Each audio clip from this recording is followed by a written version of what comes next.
Y antes de entrar en detalles sobre los dinosaurios, eh, parto haciendo algunos comentarios que son muy importantes. Las típicas preguntas de las iglesias que los hermanos tienen legítimamente y las voy contestando de inmediato, cosa después no estén ahí presionando esas preguntas y no sepan, digamos, de qué estamos hablando.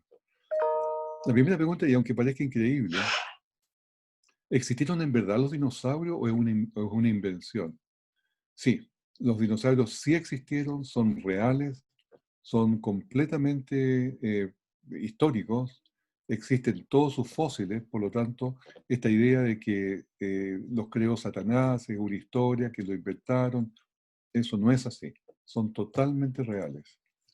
Así que no se dejen llevar por esa idea de que no es verdad.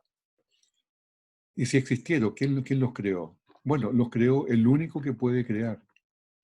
Es otra cosa que hay que tener fija en la mente. Nadie más puede crear sino Dios. Nadie tiene el poder de creador de vida, ni hacer toda la complejidad que tienen estos animales, como todos los otros vivos. Estos animales son reptiles.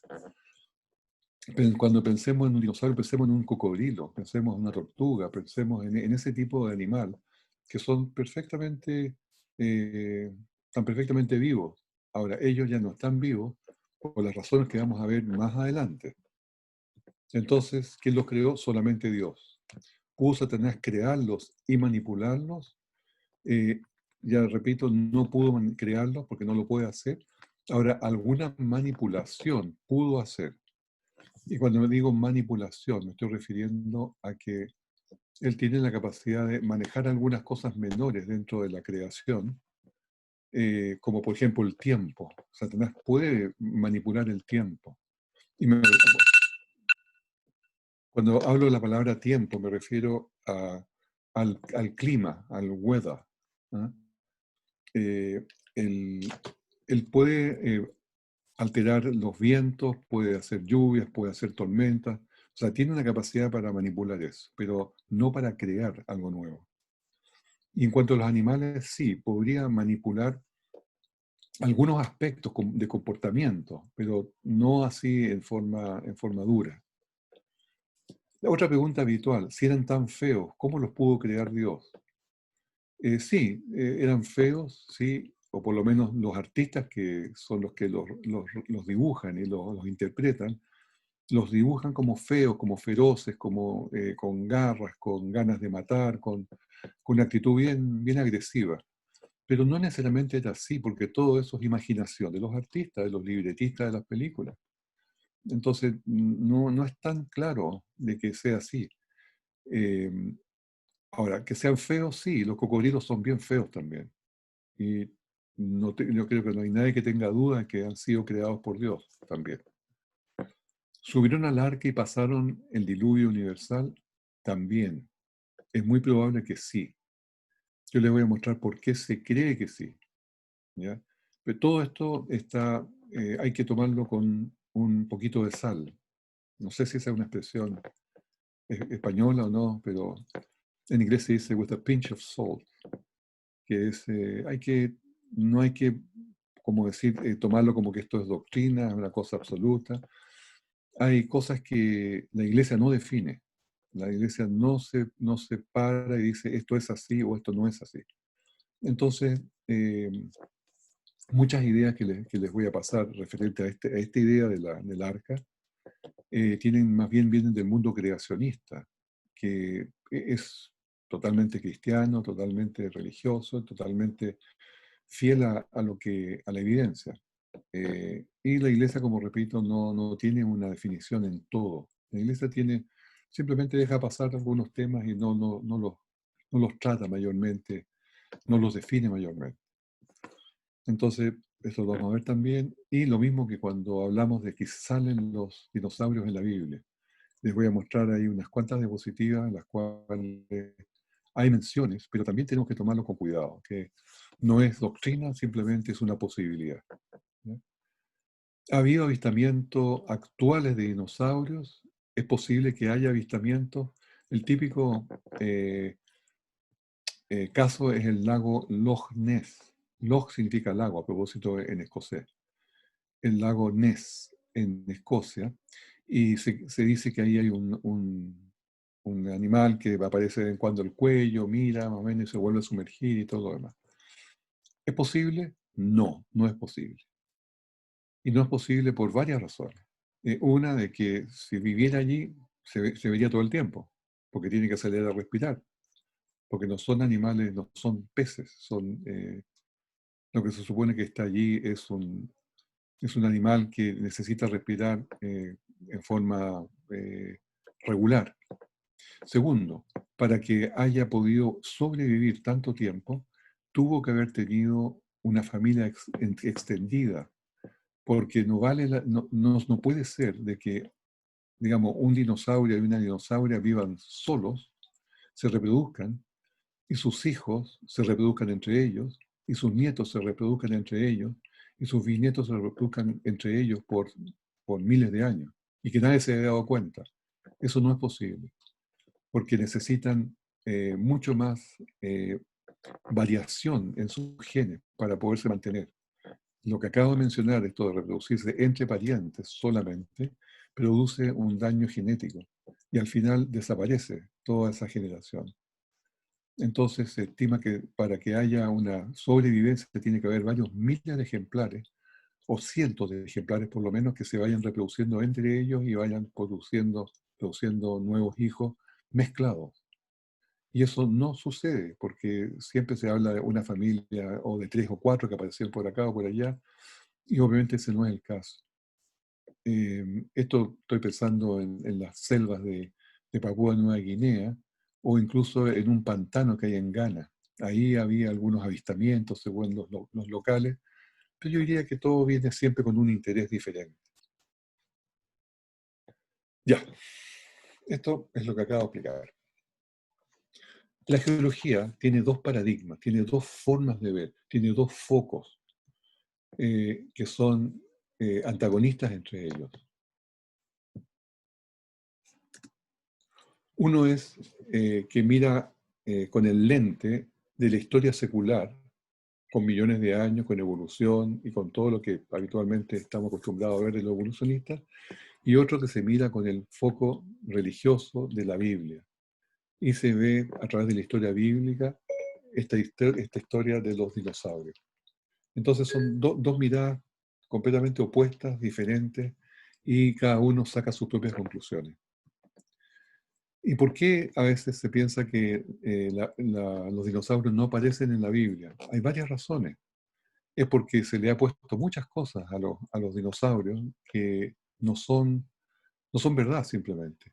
Esto es a través del naturalismo, porque se dice que ellos evolucionaron a ser pájaros, se transformaron en pájaros, es una cosa, y la otra que vivieron por millones de años. Bueno, la Biblia no acepta esos millones de años desde que el Señor ordenó la tierra. Entonces, todas estas cosas agregadas no calzan en la historia bíblica. Y por eso entonces que quedan un poco fuera, pero no es que no los mencione. Este es un registro fósil evolucionista. Ahí tenemos lo que la evolución piensa, desde abajo hasta arriba. Hay serie de capas que se van ordenando, y esas capas se les suponen 550 millones de años. Y tenemos los fósiles de más abajo, son los fósiles marinos, que quedaron atrapados en las capas inferiores porque allí vivían y no se movilizaban mucho. Y a medida que vamos subiendo, son diferentes capas, los cuales eran peces de profundidad, eran peces de medias aguas, peces de aguas no profundas. Después vienen los animales que vivían en los valles, en las llanuras. Después vienen los animales que vivían más arriba, que eran más móviles, hasta llegar finalmente al hombre, al caballo, al elefante, que podían subir y poder escapar de esta inundación. O sea, esto tiene más bien que ver con movilidad, más que con millones de años. Esa es la creación, lo ve así, como que es movilidad y entierro por capas, ¿cómo se llama? De orden, de donde vivían. Esa es la forma de verlo. No es que han sido enterrados por millones de años y han ido evolucionando una especie sobre otra y después cada vez se hacen más perfectos. Esa es la historia evolucionista, que no tiene ninguna base. Por ejemplo, tenemos acá a los dinosaurios. Esto lo hicieron como una propuesta evolutiva. todas las líneas rojas y azules que están allí, no hay ninguna evidencia, nada, simplemente nada que pueda confirmar eso. Son creaciones de los artistas nomás, creaciones de las personas que quieren hacer calzar las cosas. Entonces, cuando se fijan, todo se supone que viene de un solo ser que creó todo esto. Pero cuando sacamos las líneas rojas y las líneas azules, que no están confirmadas, no están nada, lo único que vemos son diferentes animales, son dinosaurios, por cierto, que han venido en una sola línea. Y ellos, una vez que fueron creados, fueron multiplicándose. Y fueron en el tiempo eh, haciendo pequeñas variaciones, pero en el fondo están todos allí y no vienen de un origen común. Voy a pasarme esta. ¿Cómo se clasifican los dinosaurios? Se clasifican por la estructura de sus caderas. Hay dinosaurios que son caderas de lagarto, que son los saurisquios, y las caderas de pájaros, que son los ornitisquios. Ahí están las caderas en forma de fósiles, cadera de lagarto, cadera de pájaro. Y los caderas de lagarto son principalmente los terópodos, que son los carnívoros bipedales, o sea, andan en dos patas, y los saurípodos, que son herbívoros de cuello largo, que son los brontosaurios, básicamente. Esos son los de cadera de lagarto, y los caderas de pájaro son herbívoros cuadrúpedos. ¿Ya? O sea, comen solo hierba, son las plantas, solo plantas, no son carnívoros, y andan en cuatro patas. Así se clasifica. El esqueleto característico del dinosaurio es que de la cadera sale directamente para abajo las patas, no patas de arco como tenemos acá, que es el típico ejemplo actual de un cocodrilo, que tiene las patas arqueadas. Esto no es como eran los dinosaurios. Los dinosaurios le salían las patas directo de la cadera hacia abajo. Y ahí tenemos la clasificación, como decía recién, los saurisquios, que son los terópodos, eh, y los saurópodos. Ahora, los terópodos tenemos varias clasificaciones, pero en el fondo son casi todos iguales, los tiranosaurios, alosaurios, y podemos ver todo tipo de animales que generalmente son bastante conocidos. Y el opuesto son eh, los, eh, los saurópodos, que son como los brontosaurios, que también se llaman alamosaurio, argentinosaurio, brontosaurio, diplodocus. Tiene un montón de nombres, pero en el fondo es casi el mismo animal. Vamos a irlo viendo en detalle. Ahí tenemos los terópodos, que son los tiranosaurios rex, básicamente. Eh, el terópodo significa pie de bestia, como una información adicional. Sus tamaños varían mucho. Y noten ustedes que el tiranosaurio rex es el que está en lila, ahí, color lila, no es el más grande. Porque ahí está el mapusaurio, está el spinosaurio, el pinosaurio, que es el que está como en color greda y colorado, greda, no sé. Ese es el más grande de todos. Y el gigantosaurio viene después y así. Van en una escala comparados con un hombre de los terópodos. También hay terópodos pequeños, como se ve arriba, con diferentes nombres, que yo habitualmente no me los aprendo porque varía en la medida del que lo esté escribiendo el libro. Estos se ubican los terópodos en Norteamérica y en Asia, como se ve en los puntos allí. Tiene una característica los terópodos que a la edad de 10 años pesaban menos de 500 kilos, pero después viene un crecimiento explosivo, creciendo 2 kilos por día y llegan a un máximo de 767 kilos al año, y así que llegan a un límite más o menos de 5,5 toneladas. Los T-Rex dan la impresión de que son muy rápidos, porque nuevamente, como digo, Hollywood o los escritores, los guionistas, nos hacen creer muchas cosas. Y una de las cosas que hacía ver en Jurassic Park era que el tiranosaurio Rex podía perseguir a un jeep que iba a toda velocidad y lo alcanzaba. Pero eso es pura ficción, porque debería tener el doble de la musculatura que tiene el tiranosaurio para poder llegar a esa velocidad y no la logra. Estas son las velocidades estimadas que tienen estos animales. Estegosaurio, 24 kilómetros por hora. Tiranosaurio, 32 kilómetros por hora. El Triceratops, 32. Corredor olímpico humano, 36 kilómetros por hora. Un caballo, 72 kilómetros por hora. Un león, 72. Una chita, que es el más rápido de todos, 104 kilómetros por hora. Entonces, te fija usted que el tiranosaurio queda bastante lento comparado con otros animales. Entonces, por esa razón, se cree que los tiranosaurios no eran cazadores, sino que más bien eran carroñeros. O sea, se aprovechaban de los animales que habían muerto por enfermedad o de aquellos que habían cazado otros animales y ellos los espantaban y le quitaban su presa, básicamente. Eso es lo que se llama ser carroñero. Ahí están los dientes que tenía un fósil de verdad. Y fíjense los dientes que parecen impresionantes, ¿no es cierto? Uno dice, esto está preparado para rasgar carnes y hacer muchas cosas. Pero saben, los dientes a veces son engañosos. Fíjense estos otros dientes. Este es de un animal viviente. ¿Y saben cuál es? Ahí está otra foto más. Este es el murciélago de la fruta, que come solamente fruta. Y este otro, también parece impresionante, con tremendos colmillos, pero este es el panda, que come solamente bambú. O sea, no es necesariamente una indicación de tener dientes grandes, dientes filudos, dientes así, o sea, de que sean carnívoros.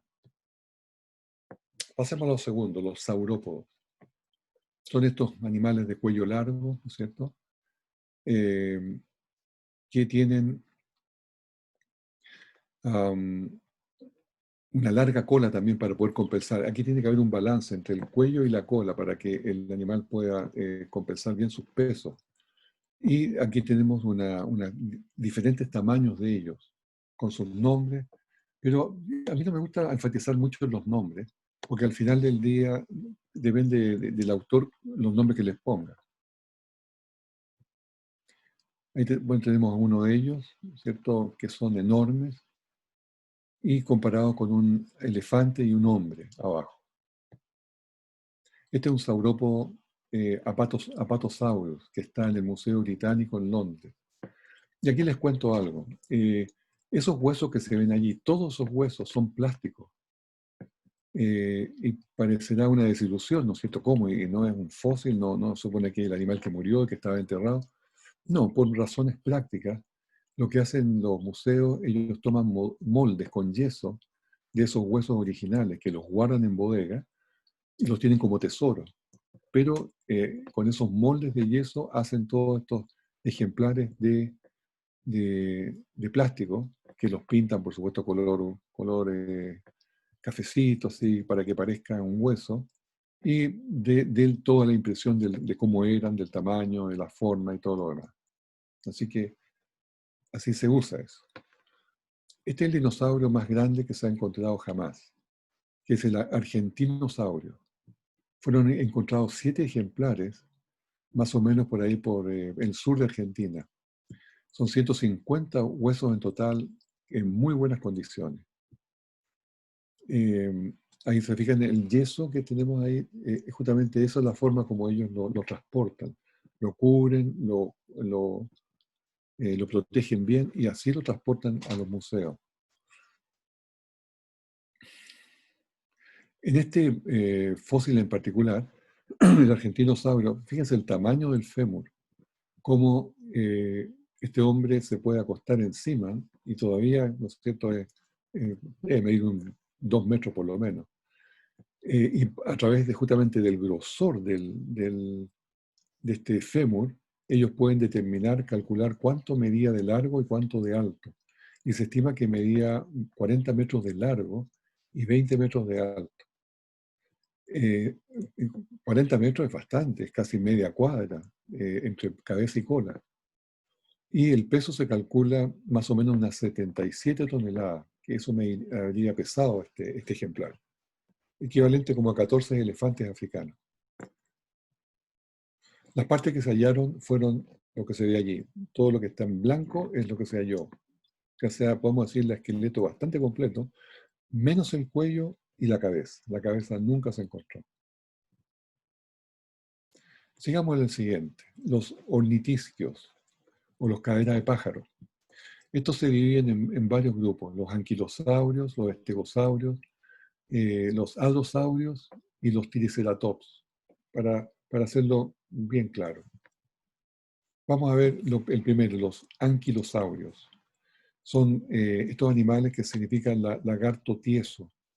Se llamaban los armadillos del mundo antiguo porque tenían una armadura de hueso que cubría su espalda, tal como se ve en la foto. Y tenían un arma muy peligrosa que era su cola. En su cola tienen un bolón ahí que con eso pueden golpear a su enemigo y prácticamente quebrarle los huesos y hacer un gran daño con esa bola que tienen en la cola. Aquí tenemos algunos fósiles reales de anquilosaurio. Y pasamos al otro, estegosaurio. Estos se caracterizan por haber tenido placas en su espalda. Son placas de hueso. Y esas placas de hueso medían en los más grandes 76 centímetros por 76. O sea, eran bastante, podemos decir una cosa así más o menos, cada placa. Y el estegosaurio también tenía púas en la cola, con lo cual, por cierto, con eso atacaba a los enemigos y los podía matar. Son muy peligrosos. Tiene tamaño de un bus, son tan grandes como un bus, el estegosaurio, pero su cabeza es como la cabeza de un caballo y el cerebro es el tamaño de una nuez. Y acá nos trae a la mente lo importante del tamaño del cerebro. El cerebro no es algo tan arbitrario, así que no importa que tiene inteligente, porque aunque tiene una nuez de cerebro, no. No, el que tiene más cerebro tiene más cabeza. Eso es definitivamente. Y les paso así un dato. Los neandertales, que a veces se les dibujaba como que no eran humanos, hace muy poco, hoy día ya todo el mundo reconoce que eran humanos descendientes de Noé directo, pero hace muy poco tiempo se pensaba que eran pre-hombre, era una especie de transición.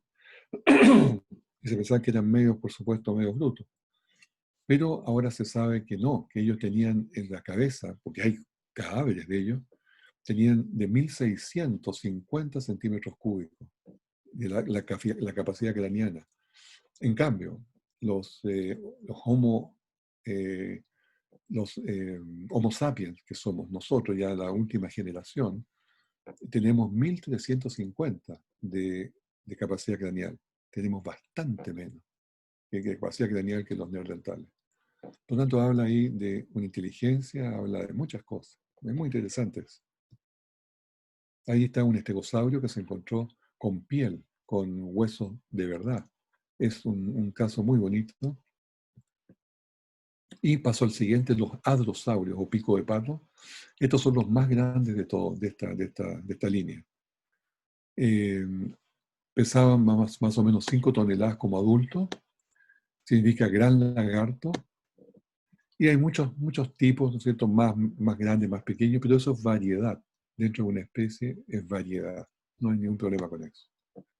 Ahí están los hadrosaurios comparados con, se fijan con ese verde sería el tiranosaurio más grande de todos.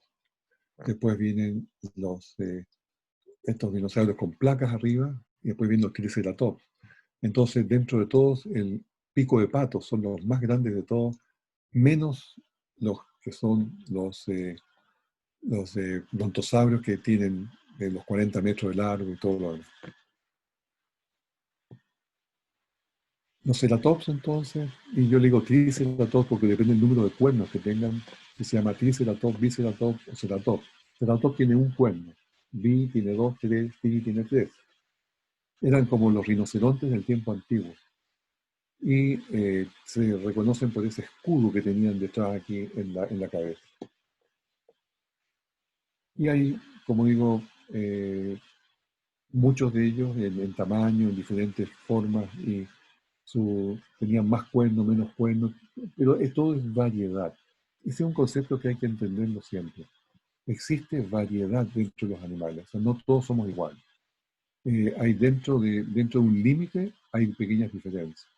No significa que son otra especie, no significa que son otra familia. No, es lo mismo, pero por diferentes razones se van creando diferentes características. ¿Venimos? Ahí está la familia de los ceratops, Triceratops, Egotriceratops, en fin, puros nombres, pero son prácticamente iguales todos. Ahí tenemos los fósiles de ellos, ¿ya? Y aquí es donde se han encontrado Norteamérica y Asia, nuevamente. También se encontraron iguanodones en un lugar llamado Vernissar, en Bélgica. Y estos se encontraron todos hechos pedazos porque habían caído a una fosa. Y después los encontraron mineros de carbón. Y allí los sacaron, los pedazos, y los rearmaron, como se ve a la derecha que están en un museo. Los iguanodones. ¿Cuán grandes son todos ellos? Ahí tenemos una buena imagen. Elefante, jirafa, un edificio, un camión, una persona y el tamaño de estos enormes animales. ¿Hay huellas de dinosaurios? Sí, en muchas partes. Más o menos en 1500 sitios en el mundo se encuentran huellas de dinosaurios. Cuando pasemos al diluvio, que viene más adelante, ahí les voy a mostrar muchas huellas que hay, cómo se formaron y todo eso, pero en este mapa podemos ver dónde se han encontrado esas huellas. Ahí tenemos solamente una foto de las huellas, están perfectamente identificadas y la intención que tenían las huellas, o sea, arrancar básicamente. Huevos de dinosaurio también en 200 sitios en el mundo y podemos ver ahí dónde se encontraron todos estos huevos.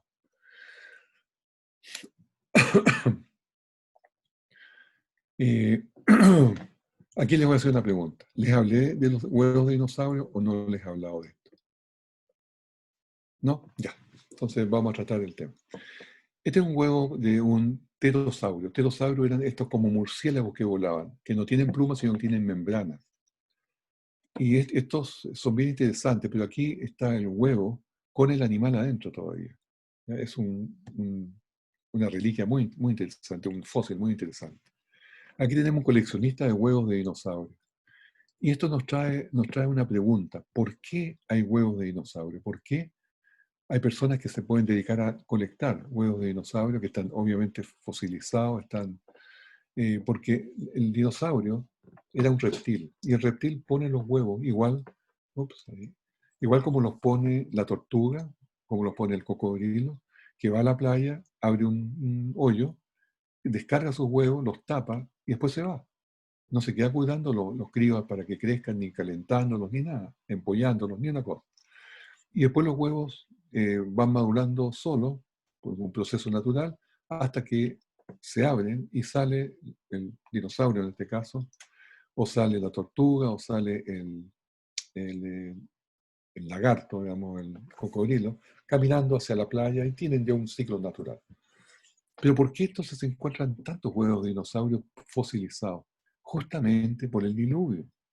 Porque si no, hubieran sido todos, se hubieran todos madurado y habrían todos nacido. Pero el hecho de que se encuentren tantos huevos es que estos quedaron solidificados con la fosilización que vino por el entierro rápido. Por eso que nunca nacieron, por eso que nunca llegaron a término. Y esa es la razón. Y es una razón más para confirmar el diluvio. Ahí tenemos un huevo de dinosaurio con un dinosaurio dentro, comparado abajo con un huevo de gallina. Pero si se fijan ustedes, no son tan grandes para pensar de que este animal iba a llegar a tener el tamaño que llegó a tener. Pero hay una razón bien importante. Los huevos de dinosaurio no pueden ser mucho más grandes, porque si fuesen mucho más grandes, su cáscara tendría que ser mucho más grande por razones estructurales, porque una cáscara muy delgada se rompería. Por lo tanto, un huevo muy grande debería tener una cáscara mucho más gruesa. Y una cáscara mucho más gruesa no permitiría que entrase oxígeno por esa cáscara. Y eso es lo que tiene que permitir que el animal que está dentro respire. ¿Ya? Esa es una razón por la cual hay una limitación. Aquí les muestro un mamut. Este se encontró en Siberia, en las partes heladas que hay en Siberia. Y es un mamut que tiene pelos, tiene carne, se le sacó el contenido del estómago, lo que había comido la noche que murió, y está todo en condición de carne. digámoslo así. Pero cuidado, este es un mamut que no es un dinosaurio. Los dinosaurios, los mamuts no son dinosaurios, los mamuts son mamuts. Y este murió después del diluvio.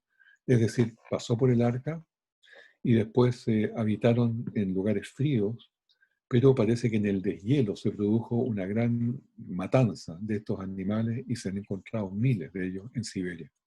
Muertos, por supuesto. Hay una cantidad enorme de fósiles, no de fósiles, de animales muertos, podemos decir, de estos mismos. También el tigre diente de sable, tampoco es un dinosaurio y también se cree que se extinguió en la misma época. ¿Se han ido alguna vez ahí a Puerto, no es a ver, no, Punta Arenas y Puerto Natales? Eso es lo que quiero decir. Sí. Al lado de Puerto Natales hay un lugar que se llama la Cueva del Milodón.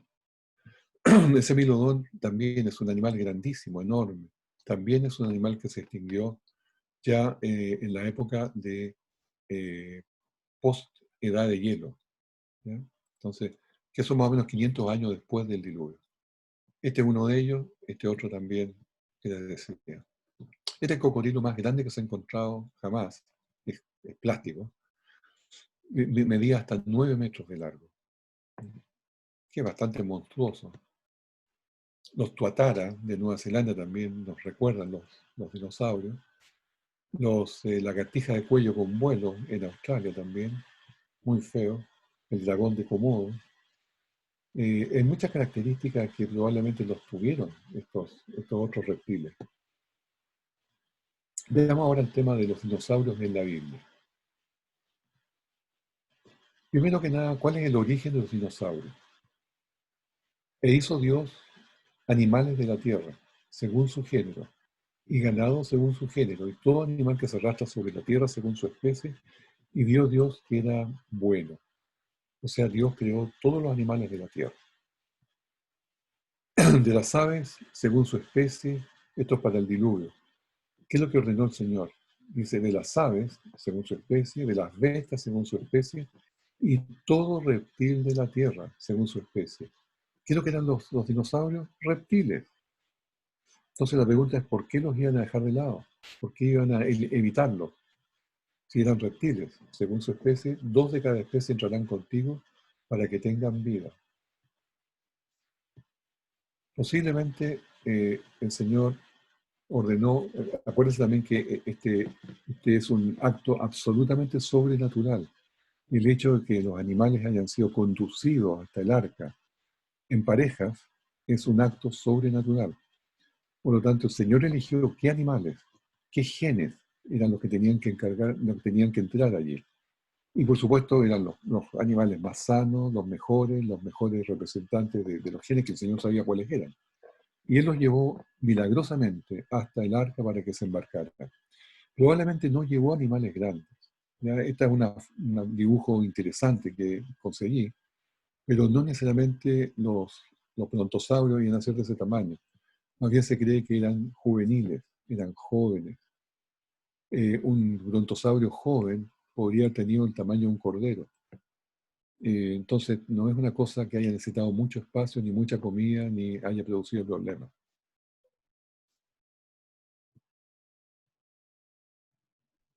Se estima que hay 668 especies de dinosaurios, pero se resumen solamente en 55 familias. Y hay muchas variantes dentro de las familias. Esto es un estudio que se hizo también en Estados Unidos. 55 solamente familias. Y básicamente lo que hay que llevar en el arca son familias, no especies.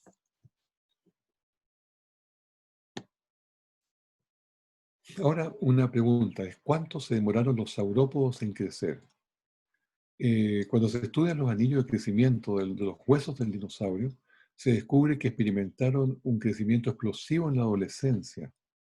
Por ejemplo, el apatosaurio, este grandoto de cuello largo, infieren de que recién después de los 5 años empieza a crecer explosivamente, hasta llegar a 25 toneladas, como esta curva. Entonces, ¿cuándo se embarcaron estos animales, o animales de qué edad embarcaron? Justamente en menos de 5 años, para que fueran ya independientes, pero así no tenían todavía el peso que después fueron adquiriendo con el tiempo. ¿Ya? La palabra dinosaurio no se menciona en la Biblia por una razón simple, porque fue inventada recién en 1841. Y nosotros bien sabemos que la Biblia dejó de escribirse o terminó de escribirse con el libro de Apocalipsis y el libro de Juan, ahí por el año 100 después de Cristo. Entonces, por eso ya no hubo más escritura de la Biblia, porque ya estaba escrita. Sin embargo, aquí tenemos 1841, que fue inventada esta palabra por el Sir Richard Owen. La palabra dinosaurio significa lagarto terrible. Lo que sí en la escritura sale es la palabra taniín, y esto significa dragón en hebreo. Ahora veamos un texto, Job 40, que habla del Behemoth. Y repito acá lo que dije anteriormente, no estoy haciendo una cosa forzada, solamente estoy insinuando que podría ser. ¿Ya? Podría ser el Behemoth un brontosaurio, porque dice, he aquí ahora el Behemoth el cual dice como a ti, hierba come como buey, he aquí ahora que su fuerza está en sus lomos, y su vigor está en los músculos de su vientre, su cola mueve como un cedro, y los nervios de sus músculos están entretejidos, sus huesos son fuertes como bronce, y sus miembros como barras de hierro. Entonces tenemos el brontosaurio, que come hierba, que tiene fuerza en sus lomos, mueve la cola como un cedro, y miembros como barras de hierro. Es una posibilidad que sea el brontosaurio. Mueve su cola como un cedro. Tratemos de analizar un poquito esto. Una cola enorme, ¿no es cierto? Esa cola, ¿a quién le cabería mejor? ¿A un elefante? ¿Cómo es la cola del elefante? ¿No es cierto? Es una cosita chica, sí, una cosita chica que se mueve. Nada más. O sea, no tiene esa cola el elefante. O tal vez un hipopótamo. Tampoco. El hipopótamo también tiene una cola pequeñita. Pero sí a un brontosaurio. Ahí sí que le ajusta bien la cola como cedro. Es un argumento, ¿no es cierto? Ahora, Ellen White escribió algo interesante. Dice, toda especie de animal que Dios creó fue preservada en el arca. Y ella dice, toda especie de animal que Dios creó fue preservada en el arca. Las especies confusas que Dios no creó, que eran el resultado de amalgama, fueron destruidas por el diluvio. Y esta aquí crea un tremendo capítulo, eh, porque es la pregunta habitual de todas las reuniones en las iglesias. Hermano, ¿qué es lo que es la amalgama?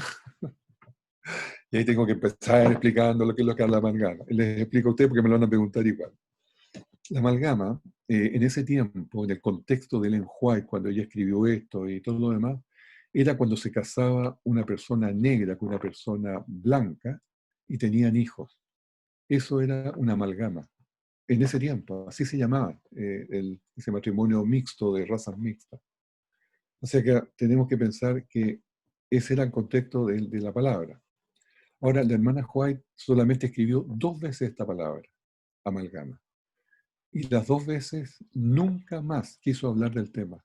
Nunca más explicó qué es lo que era, ni qué es lo que había querido decir, ni hizo nada. Y sus ayudantes, o sea, las personas los secretarios que le ayudaban, las secretarias que le ayudaban, tenían que decir, no, la hermana ya no va a hablar más de este tema, se cerró el tema y quedó allí. O sea, no hay más explicaciones de qué es lo que se refería a las amalgamas. Ahora, se cree, estas interpretaciones posteriores, de que tendría que ver con cuando los animales se preparaban para ser más agresivos para la guerra. Habían animales que eran posiblemente buenos para la guerra y los adiestraban para ser más agresivos, para ser más violentos. Tal como se puede amaestrar un perro para que sea guardián y sea violento, dejándolo ser encerrado todo el día, dándole poca comida, maltratándolo y haciendo que el animal de a poco va ganando esa agresividad. Y los animales, a propósito, dicho sea de paso, se puede hacer perfectamente esto. Y después se toma el animal más agresivo y se reproduce con otro agresivo. Y así se va creando un centro que tienen ellos de conducta, lo cual los hace más agresivos. Lo contrario también se hace. Cuando se tiene un lobo, por ejemplo, el lobo es de por sí agresivo, es de por sí eh, carnívoro y el lobo va a atacar, pero inmediatamente a una persona. Pero el lobo, se ha amaestrado lobos, se ha domesticado lobos justamente haciendo eso. Se ha puesto corrida de lobos grandes y se van viendo las conductas de ellos. Y en la medida de las conductas, que los que son más suaves, no son tan agresivos, los ponen a un lado y los que son más agresivos los ponen al otro.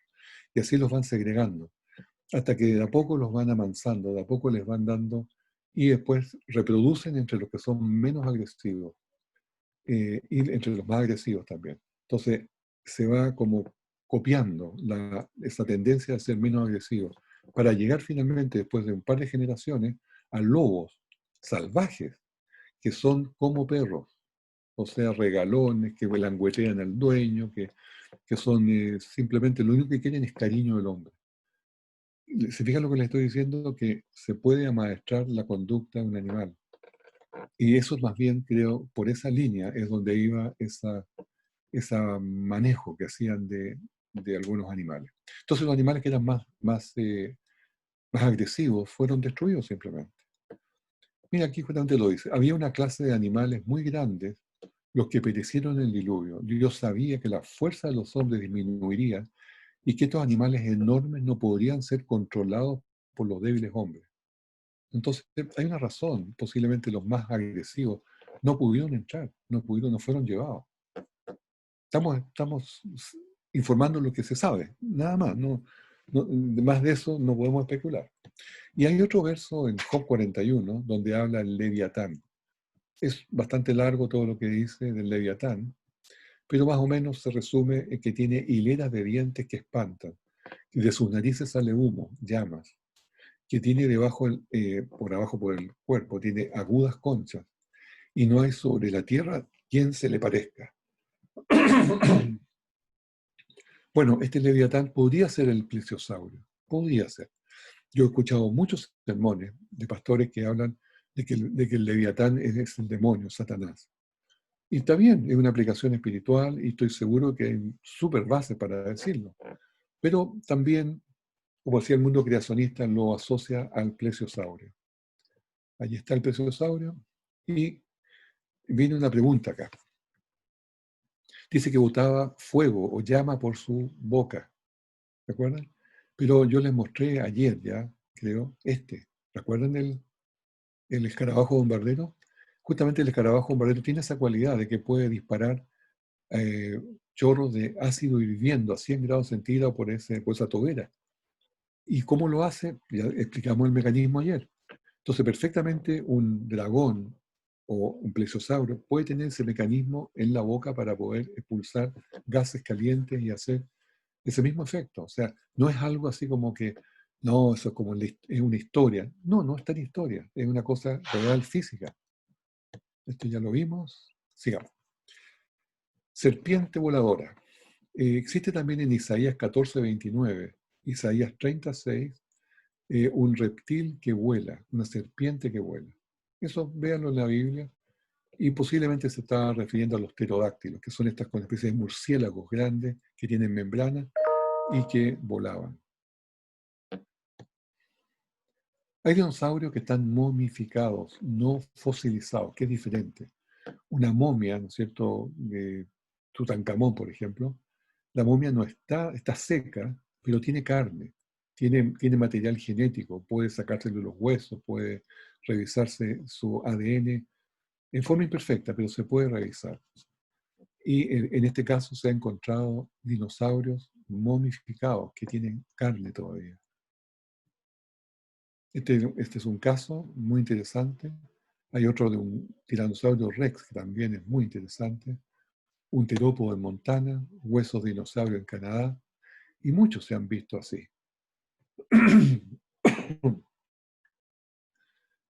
Eh, Les mostré el caso del tiranosaurio rex con una señora Mary Schweitzer. ¿No? Ay, bien, disculpe que les pregunte, pasa que tengo como 5 frentes abiertos, de Perú, eh, de Paraguay, de Ecuador, de Panamá, Chile y otro en Perú todavía. Entonces, cada uno hoy haciendo programa y no sé qué es lo que dije, porque no me gusta repetirme, eso es lo que pasa, no me gusta repetirme. Bueno, Los dinosaurios, ¿cómo se extinguieron? Esta es la próxima pregunta que trato de cubrir. Según la teoría evolucionista estándar, los dinosaurios, alrededor de 220 millones de años atrás, habrían sido extinguidos por un gran meteorito que cayó en la Tierra, en el sector de Yucatán, y allí se extinguieron porque las plantas que a ellos los alimentaban se perdieron, y sale inmediatamente la pregunta, bueno, si esto pasó, les pasó, oye, ¿por qué no se murieron el resto? Los pájaros y los otros animales que existían también. Por supuesto, no hay mucha respuesta de eso, ¿no? Pero esto más o menos es lo que dicen, y que a los que quedaron más o menos evolucionaron en pájaros, ¿ya? Curiosamente, los que evolucionaron en pájaros, según la evolución, no fueron los caderas de pájaro, fueron los caderas de lagarto. Por- Simplemente porque así lo creen, así lo ponen. El Archaeopteryx. Este es el típico pájaro que se encontró y se dijo que este era el eslabón entre el dinosaurio y el pájaro. Entonces, el Archaeopteryx, que en realidad son solamente dibujos. A la izquierda está el fósil y a la derecha está el dibujo del artista, que está lleno de imaginación, por cierto. Ahí también en un museo, como lo imaginan. Este pájaro tiene dientes, pero hoy día hay muchos pájaros que tienen dientes. No es nada extraño un pájaro con dientes. Básicamente, para hacerlo muy corto, ¿cuál es la respuesta de este fósil de Archaeopteryx, que está allí a mano izquierda? Es que es un pájaro. Punto. No hay mayor cuestiones de evolución ni nada de eso. Simplemente es un pájaro. Existe hoy día eh, fósiles que se han encontrado de dinosaurios, los cuales habían comido pájaros en su almuerzo. Entonces, si estamos diciendo que los pájaros evolucionaron de los dinosaurios y los dinosaurios se extinguieron, ¿cómo pueden haber comido el que siguió después de millones de años de existencia de esos dinosaurios? ¿Se fijan? Es una clara contradicción. Y este otro caso de que tenía dos pájaros metidos en su estómago, otro dinosaurio. Hay otras ideas por qué se extinguieron los dinosaurios. Por cambio climático súbito, por epidemias, porque su especie se degeneró por vejez, esto es la entropía genética, por el cerebro muy pequeño, por lo tanto cedieron su lugar a las bestias más inteligentes, sí, puede ser. Aves, animales de rapiña comieron sus huevos, perecieron en diluvios locales o fluctuaciones de la radiación solar. Pero más bien yo diría que esta es la historia tal vez más cierta. Hay muchos mosaicos como el que se ve allí, de romanos matando dragones en Egipto, tal como se ve allí. Les cortan la cabeza, son dragones, y posiblemente los cazaron para sacarles la piel, la carne, para ocupar sus huesos, en fin, hacer de ellos uso de su carne. Ahora, la pregunta es la siguiente. ¿Se han visto dinosaurios después del diluvio? ¿Hay avistamientos? ¿Vivieron al mismo tiempo? Que una gran pregunta. Primero, antes del diluvio, definitivamente sí, tuvieron que vivir contemporáneos, hombres y dinosaurios, mamut también. ¿Y pasaron del diluvio? Sí. ¿Y cuál es la evidencia que pueden haber pasado el diluvio? Es esta, que después del diluvio se encuentra una cantidad grande de dibujos de dinosaurios. Ahí obviamente tenemos un brontosaurio, ni una duda. Y a izquierda con el otro círculo tenemos a un hombre. ¿Ya? Esto está en Utah, en una caverna en Utah, en Estados Unidos. O este otro petroglifo, el de un saurópodo, también en Arizona. O allí otra más, en el Lake Superior, hay otro animal que claramente es un dinosaurio.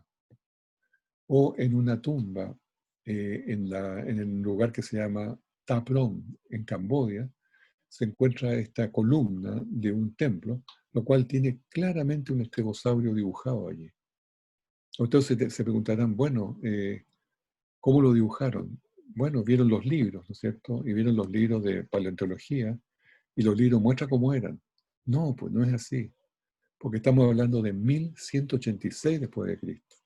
Y la paleontología recién se empezó a formar, a crear, a investigar, a informar en libros después del 1800.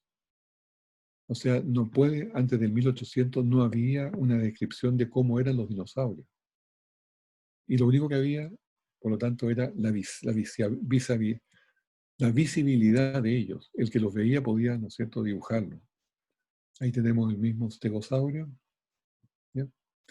En la cultura Chupicaro, en Guanajuato, México, hay una cantidad enorme de estatuillas, como se ven allí, las cuales son miles de esas estatuillas. ¿Cómo las formaron? ¿Cómo supieron cómo eran? O en la cultura moche en Perú también. Fíjense cómo está ahí un dinosaurio dibujado arriba. O en las piedras de Ica también, del siglo XVI. Otro dinosaurio más. Y así. Hay muchas de estas piedras de Ica que son para los turistas, que son falsas, ¿no? No hay que confundirse. En una tumba de un obispo, Richard Bell, en la catedral de Carlisle, en 1496 se enterró este obispo. Y en uno de los costados, en bronce, tiene estas inscripciones de unos dinosaurios peleando. ¿Cómo pudieron saber cómo eran? O en jarrones, una cantidad enorme de figuras de jarrones que se encuentran, donde están los dragones también, como ven allí, como ven allá, un cilindro de Uruk también, y en fin, ustedes pueden ver allí que eran abundantes eso en la literatura o en los dibujos antiguos. En el Museo de Pérgamo, en Berlín, ahí tenemos la muralla de Ishtar, y de esa muralla salen dragones. Son muy conocidos esto. Está en Berlín, como decía. Los dibujos de Leonardo da Vinci, de 1518. Ahí tiene dibujo de varios animales que dibujó Leonardo da Vinci, pero ese animal es un dragón. Se ve así. ¿Por qué lo dibujó? ¿Por qué lo puso junto a los otros animales? Por lo tanto, los dragones forman una parte bien importante de todo este cuento. El calendario chino, por ejemplo, tiene el año del tigre, del buey, de la rata, en fin, de diferentes animales, pero también tiene el año del dragón, como un animal más. Marco Polo hizo sus viajes por China y por el Oriente, y él escribía sus libros, escribía dentro de sus libros el relato de sus viajes. Y miren ustedes cómo le iba relatando. Por ejemplo, en el capítulo 49, Marco Polo describe dragones encontrados en una provincia de Carayán, que se relata sin ninguna mitología. También explica el comportamiento de las criaturas y cómo los locales los mataban. Dice, aquí encontramos culebras grandes y grandes serpientes de 15 metros de largo y 2,5 de circunferencia. En la parte delantera, cerca de la cabeza, tienen 2 piernas cortas, cada una con 3 garras. Igual ojos muy grandes, las mandíbulas suficientemente grandes y anchas para tragar hombres. Los dientes son grandes y agudos, la apariencia es tan formidable que ningún hombre se atreve a acercarse sin tener terror. Estamos hablando del siglo XIII. ¿Ya? La bandera de Gales también tiene dragón. El sello de la ciudad de Zwolle, en Holanda, tiene su dragón también allí. Y tenemos también en el libro de Historia Natural, que fue antes de 1800, contiene descripción de dragones en el libro de Historia Natural de Suiza, de 1723. Entonces, ¿cómo en un libro de estudio de los alumnos, de los alumnos de colegio, le van a poner dragones como una historia así, como una alegoría, como una cosa para asustarlos? No creo, yo creo que han sido porque realmente había alguna razón para pensar que sí existían. Heródoto, siglo V antes de Cristo, habla de serpientes aladas. Y dice, es la forma de serpiente como una serpiente de agua, pero no tiene plumas, como las de un murciélago. Alejandro el Grande también habló de un dragón que siseaba desde una caverna. Flavius Philostratus, también testimonio siglo III después de Cristo. La India está llena de dragones de enorme tamaño. No solo los pantanos están llenos, pero las montañas también. Ni siquiera hay cerros sin ellos. Ahora, los de los pantanos son lentos en sus hábitos y son de 15 metros de largo y no tienen una cresta sobre sus cabezas. Por lo tanto, ¿qué pasó con los dinosaurios? Bueno, eran cazados, eran destruidos. El historiador romano Cassius Dio relató cómo el ejército romano una vez mató un dragón, lo dice en la Historia de Roma, el libro 11, y describe cómo después Regulus, cónsul romano, llevó después la piel de este animal que le sacaron y lo mandaron al Senado romano. Por tanto, esta es otra porción de un mosaico en el Nilo, del Nilo en Palestina, 100 años antes de Cristo, matando un dragón. En fin, sale allí el último verso bíblico que lo voy a pasar por el momento, y ese más o menos es el tema que les quería compartir hoy día.